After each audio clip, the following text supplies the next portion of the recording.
Coach Corey Wayne, and this is my video coaching newsletter. And the topic of this newsletter is going to be charm, humor, resistance, and attraction.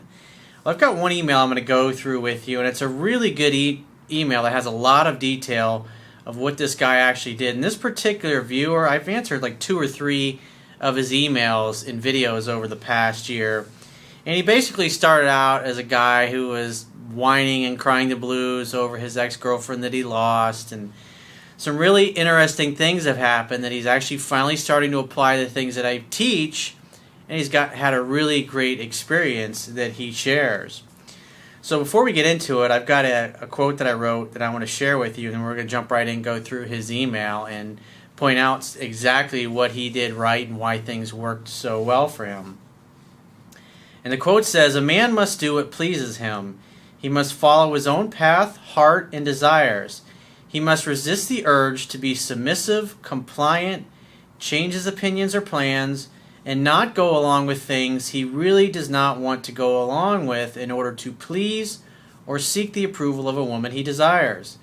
When a man acts submissive, compliant, and does not stand up for himself and what he wants, it is disgusting to women. Why? Women want men who have a purpose and mission other than the women in their lives, not an ass-kissing, wussy-like pleaser who acts like a little boy waiting for instructions from his mommy." Let's go ahead and jump right into his email. He says, "Hello, Coach. I have amazing news to share with you. And before I say anything, I just want to once again thank you for giving all of the free advice in your videos and your articles that leads to success. As you probably know, my ex broke up with me. I was a needy asshole when she broke up with me. Then I said to myself," and now listen to his mindset. This guy has definitely been fucking paying attention. Listen to the psychology and the way he thinks. And this is the way all winners think. He says, "Then I said to myself, fuck this shit. I am becoming an attractive James Bond dude, even if it takes me 50 years. I don't care what it takes, how much it takes." Beautiful, dude. Good fucking job. He says, "I began reading your book again, and I'm now in my 5th time reading it." I want to know, why haven't you read it 10 to 15 times yet, dude? Come on, man. This guy's been following me for a while, and there's no reason he shouldn't have been through it 15 times yet.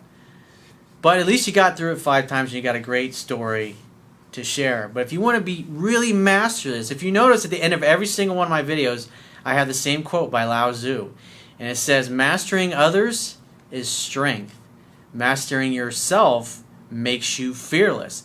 Not only fearless in going for what you want, but fearless in living your truth and living your life according to what pleases you, and not changing who you are or trying to jump through your butt in order to win the approval of a woman or a friend or a business partner or an employer. The idea is you want to be who you are and live your truth. It's the only real way people are going to respect you. He says, "Interesting enough, the information is becoming a part of me." Well, like I say all the time, repetition is the mother of skill. Just like the great Aristotle said thousands of years ago. Excellence is not a singular act. It is a habit. You are what you do repeatedly. When I watch your videos, I pause them sometimes before you answer. Then I answer it myself and see that your response is almost the same as the one that I came up with. So in other words, he's trying to gauge how far he's come along. That's a good idea. If you watch a lot of my videos and you're becoming really familiar with the book, and I start reading something, pause it and see and think about what I would say, and then you start playing it and see if you match that. That's when you get really good and you get really proficient to where you pretty much know what's going to come out of my mouth. He says, anyhow, I did the I don't want friendship and I want you naked in my bed speech with my ex-girlfriend. I'm still waiting, but I'm not waiting around like a little puppy dog. 2 days ago, I went Mr. Naughty Boy to a local club. I was just focusing on having fun with my buddies, and they were looking for some hot chicks to hit on. They have a scarcity mindset. We got to go find women. We got to go pick up women, even though they're everywhere. And you go out with the right, proper attitude, which on the homepage of my website, there's one of my featured articles, which is how to get women to approach you first. And it has the body language that attracts women on that video as well. And anybody that follows that, they go, dude, this works like clockwork. You just go out, have fun with your buddies, do the things that I talk about in the video, and women will come and find you. They will seek you out because you'll be the only one in the club that's given, or the social event or the party, wherever you happen to be, they'll be giving off that vibe, that alpha male vibe. And then once you match and mirror that body language and that physiology, you know what it feels like. And then that will help you as you're going about the process of making the rest of your life actually match what you want on the inside. In other words, you put yourself in that kind of physiology, and you're going to feel, you can't help but feel awesome and magnificent and successful. Think about it. If you're walking around with your, staring at the ground all the time, hunched over in like a depressed position, and a depressed physiology, you're going to literally feel depressed. But if you stand up, you have your head back, your chest is out, your arms are down at your side very comfortably, and you got a smile on your face, and you're feeling good, you're breathing in the fresh air, you're going to feel that alpha male vibe, and you're going to give it off, and women are going to notice that. Everybody's going to notice that because that's the body language of the dominant male. I mean, if you ever seen like Tiger Woods on a golf course, like days like when he has that red shirt on, and he just has a different body language, a different physiology. It just like says, I'm going to fucking win today. There's not a goddamn thing you can do about it. And it affects everybody. People can see it. They can sense it. And women obviously exhibit that too. It's not just men exhibit it, but obviously the most dominant females. They're very tall. They're very proud. Not physically tall, but they stand tall. They're not hunched over. They're proud when they walk. It means they love themselves and they accept themselves. They feel good about themselves. And that's why everybody wants to be around them, so they can get a little piece of that themselves. Hopefully by being around those kind of people, what they think is that, oh, maybe someone will rub off on me. He says, as I was walking by, I knew I was giving an alpha male vibe. I had my chest out, I was walking tall and proud. I'm having lots of progresses in my life, and I'm enjoying myself on my own. Yeah, you got to get to a place where you love yourself, you love your life, you love being single, and you're having a great time. You'd love to have a great girl in your life, but you don't really give a fuck. You're totally cool and content and satisfied with your life the way it is now without somebody in your life. That when you're in that place and you feel that, that's when you're ready for a relationship, if that's what you're looking for. He says, girls just noticed me like I was a big light right in the middle of the disco. A very hot girl who is also friends with my ex and who also works with my ex's parents approached me with that I want to fuck you look and asked, are you the boyfriend of so-and-so? And I answered, not anymore. And she was like, why did you two break up? And I answered, hey, I'm not going to tell you that. Gentlemen don't talk anyways. And when they do, say, hey, it ran its course. We had a great time together. I miss her sometimes, but she's a great girl. We had a lot of fun together, but we're not together anymore. How are you doing, by the way? And that's what thing that's interesting is that because she saw you with this other woman who, the thing is that she's friends with your ex-girlfriend, but obviously that didn't stop her from wanting to hit on you. And it's like women are kind of ruthless when it comes to those things. If they like a guy, friends don't fucking matter. He says, then she was just craving for me. She wanted to know the answer, and I just didn't give it to her. I know this is the right thing to do to create attraction. Well, at the end of the day, it's really none of her business. You don't owe her any fucking explanation. If she's a good friend of your ex-girlfriend, I'm sure your ex-girlfriend has said all kinds of things. He says, she was touching me tons and bluffed by saying she would leave and not talk to me anymore if I didn't tell her. You'll be back, sweetheart. That's what you say when a woman says, I'm going to leave. Like, no, you won't. Even if you do, you'll be back. They always come back. Because most guys just don't have that. They don't have that charm. They don't have... Most of the guys go, oh, I'm sorry. Well, we broke up because of this, and she wouldn't take me back, and can you help me get my ex back? That's what most guys would do. But instead, you handled it like, hey, it was a great experience. All is well. You have a positive spin and a positive outlook. You're not letting anything diminish you. He says, I said, you won't speak to me? That's fine. Let me go over here and have fun then. It's a great response. He's doing what he pleases. He's doing what he wants to do. He's there to have a good time with his friends. And oh, by the way, there's a pretty girl here who happens to also be a friend of his ex-girlfriend. And she's giving him the fuck me eyes. He says, after a matter of minutes, she would bump into me and touch me. Then she asked to go for drinks, and I teased, saying, "Are you paying?" That's a great comeback. Hey, if she's inviting you, she'll buy you a drink. I mean, that's very aggressive. And she's already comfortable with you because she knows you through her friend, which was also your ex-girlfriend. So you're already in because she thinks, hey, if you were good enough for my friend, then hey, you're good enough for me. So you have social proof in that particular respect.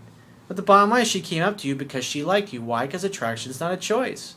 She didn't have any choice over the fact that she was into you because her friend's into you. People who like the same things tend to like each other. He says, needless to say, we made out there a little bit. As in your book, she walked away from me and pointed the finger telling me to come over to her. I pointed to her to come to me and then started to have fun by myself. In other words, she's like, and you're like, and she's like, she shakes her head and you go back to your friends and you go about your business. You're doing what pleases you. You'd love to chat with her, but you're not going to go over there and kiss her ass. You're out to have fun with your buddies. You're not going to ditch your friends. You're resisting her. And you're being playful, you're using charm, and you're using humor. Just like I talk about in the book. It's textbook. This is what happens when you study and you apply these things. It's taking this guy, I think he started emailing me 6-8 months ago. I think I started doing email coaching with him. He says, in a matter of seconds, she grabbed me from behind. What a surprise. I grabbed her, and we went to a more private section of the disco, and we made out a lot. Sex requires intimacy and privacy. And so that's perfect. Lead things to a successful conclusion in the bedroom. And that's what he's doing. He's just following the process. Hang out, have fun, hook up. She already wants to fuck you. She's looking at you like she wants to fuck you. You start making out with her. Now you're in the corner. Make it out even heavier. She was very aggressive, he puts in big bold letters. After a while, I played hard to get, and she was like, I'm leaving. I have a car. You come with me now. I played more hard to get about saying, I'm going to go hang out with my friends. She had a whole group of girls with her, and she was driving. After she drove her girlfriends home, she came back to the disco for me. Of course she did. In other words, you're out, you're having fun with your buddies, and she wants you to leave now. You're not ready to leave yet, so you're going to stay here. Go take your girlfriends home and then come back. It's perfect because now all of her girlfriends are out of the way. Nobody to clam slam you or cock block you. He says, I teased and played with her. I asked, are you inviting me? He says, Corey, I accepted her invitation and she took me in her car and we fucked like fucking monsters. My dick was hurting for 2 fucking days, he says in big bold letters. The car glasses were so fucking misted, just like in the movie Titanic. Ha ha ha. That's fucking awesome, dude. Good for you. He says, before that, she asked me, how old are you? He says, I'm 18 and she's 20. Dude, I would have given anything to have an experience like that when I was fucking 18. To know this shit at your fucking age, dude, my God, man. You're going to have such a great life. Oh, man, I'm so happy for you, dude. He says, and I answered, I'm old enough to make you sweat. He says, that came out just perfect, natural James Bond smirk alpha male tone of voice. I never thought that would be possible. That's why I say all the time, if you think I'm full of shit, just apply the things that I teach and you will see that it works for you. That was a big surprise and unexpected. It's not a surprise at all to me. It's like, dude, you can set your fucking watch. When you really understand this, women become totally predictable. And I mean that in a good way. And if you're a woman, guys become totally predictable as well. Because what I teach is human behavior. Understanding what motivates men and women to do what they do. He says, my neck was full of hickeys and I got the attention of everyone because of that. Proud as a peacock, dude. Everybody wants a little bit of what you got now. They don't know what you're doing because they really can't see it. They can't really put their finger on it. They just know that you're hooking up and get your brains fucked out and you got hickeys all over you. So somebody's digging you. He says, I proudly told my friends of my successful story, and they were proud of me. Well, one thing I will say about that is you should keep that shit to yourself, dude. Because women like a guy that can keep his mouth shut. They don't want a guy that goes and brags about how he fucked this girl in her car. Obviously, you can tell your coach that, but I wouldn't be bragging about all this stuff. Just tell your buddy, say, she's a great girl and we had a really great time. Well, tell us the details. It's none of your fucking business, dude. You just have to go create some great memories of your own. He says, when I went to school, my ex noticed my presence and most surely the hickeys. I saw a big sad expression on her face.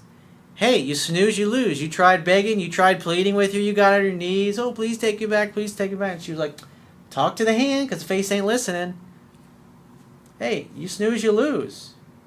On Facebook, she posted a sad picture of herself looking really sad. She would usually mess with the Facebook account after we talked, etc. So I'm confused if this is a way to show that she cares, maybe. Needless to say, I'm going to keep reading your book. Your teachings are amazing and life-changing. Not contacting my ex, and I will most surely not give a fuck about rejection and rock out with my cock out. Thanks so much and have a nice day. Well, you have an even greater day. Dude, I think that's great, man. That's an awesome fucking story. This is your birthright. This is how things are naturally supposed to be. Dude, this guy's 18 fucking years old. Can you imagine? I'm so happy for him, dude. I would have fucking I would have loved to have had an experience like that I would have loved to have known this shit when I was 18 years old. Man, that's just fucking fantastic. This is why I do what I do. Spreading happiness and love worldwide. So if you'd like to get my help personally, the quickest way is to book a paid phone, Skype, or you can also do email coaching. You can choose any of those options by going to my website, clicking the products tab at the top of your screen, and just follow the instructions. If you haven't gotten a digital Kindle version of my ebook or a paperback version of my book, go to my website right now. The address of my website is going to be right at the bottom of the screen of this video, right underneath my chin. I actually have people sometimes go, hey, what's your website address? Even though it's on the fucking video all the time. And yeah, see that background behind me? It says understandingrelationships.com all over the back of it. I can't be any more obvious than that. So when you go to my website, underneath the email sign-up box, there is an image of my book. When you click on that image, it'll take you right to Amazon.com. And then below the book, you can either click on Kindle or click on the paperback edition and order whichever version you would like to have. And I will talk to you soon.